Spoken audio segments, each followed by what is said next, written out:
As I recall, around 2015, I was on a trip to Seattle. I was able to witness something that was a bit unearthly, the sight of scarred trees inland, all from fires. In Illinois, this is relatively uncommon, for there are not large-scale wildfires here, fires that could cloud the sky or paint it red.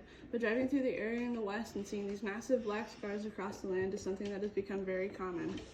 In an article titled Notes from the Field, Understanding Smoke in Communities Affected by Wildfires, written by Kathleen Navarro and Amberish, I still don't know how to say her last name, it states that during 2020, the United States has experienced unreasonably high fire activity in the past years, resulting in 7.8 million burned acres. As of December, wildfires were still active in the western United States. We have seen quite an elevation of wildfires in the West Coast. The videos surfacing of hills that were burning have been spread across and become viral on the web. Can you stop doing that, please? In an ongoing pandemic, there has also been health concerns and smoke inhalation from fires, as well as displacement of victims. While I cannot say that I am a firefighter or an expert in fire science, I can say that I understand the severity of these disasters and how it can affect a community. I've seen the aftershocks of the events like the Tohoku earthquake in 2011 and what that has done to people. In the same year, the Joplin EF5. These large, near cataclysmic events are almost alien in nature, and the way they rip people's lives away is tragic. So when I say that wildfires that roar every year is a huge issue, I mean it. The Red Cross is something that we've all heard of. We all know what they do.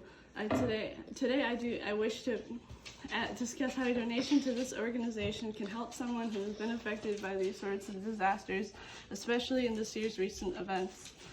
I want to discuss how the land, health of the victims, and how you can help these victims affected by the fires.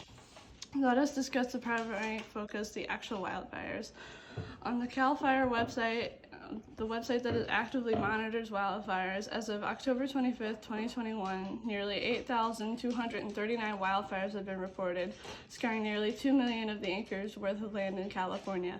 This is not just an isolated event, this is an ever-ongoing event that has been happening throughout the years. Fires in the state of California have been extremely common due to the dry spells in the weather and because of lack of monitoring and certain burns. Needless to say, wildfires are common. Now that you've heard general information about wildfires, I'd like to discuss how this affects the environment. An article written in 2015 shows how events like this have completely devastated the state before. An article titled Battered by Wildfires, California County Remains Resilient, published by U-Loop Inc., described in late July a fire east of the county's Clear Lake recreation area destroyed 43 homes as it spread across more than 100 square miles.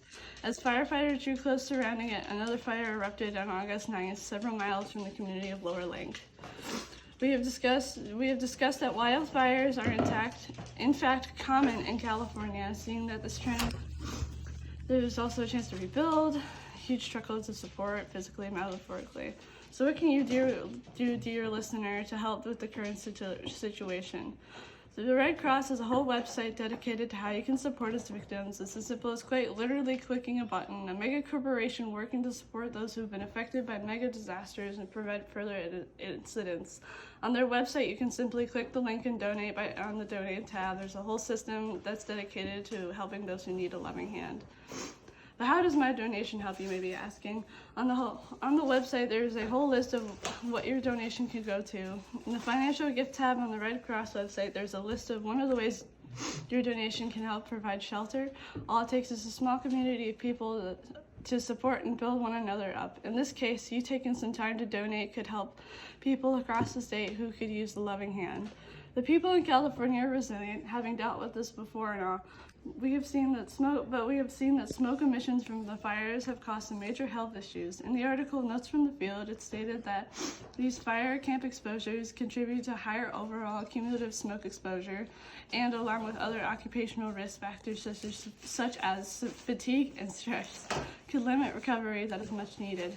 Showing that through all the chaos of the year, there's still very much work to do. What are the ways I can help? There are many. As stated before, you could start a fundraiser, but in simple case for now, all I ask is that you donate a small amount to the Red Cross for a simple cause. There's also a refundable tab that If you feel that your amount isn't satisfactory, the website also notifies you that you have in fact been able to make a donation. For example, on the website it says, additionally, you can confirm that the Red Cross has received your donation by contacting donor services at 1-800-RED-CROSS or by completing our online inquiry form.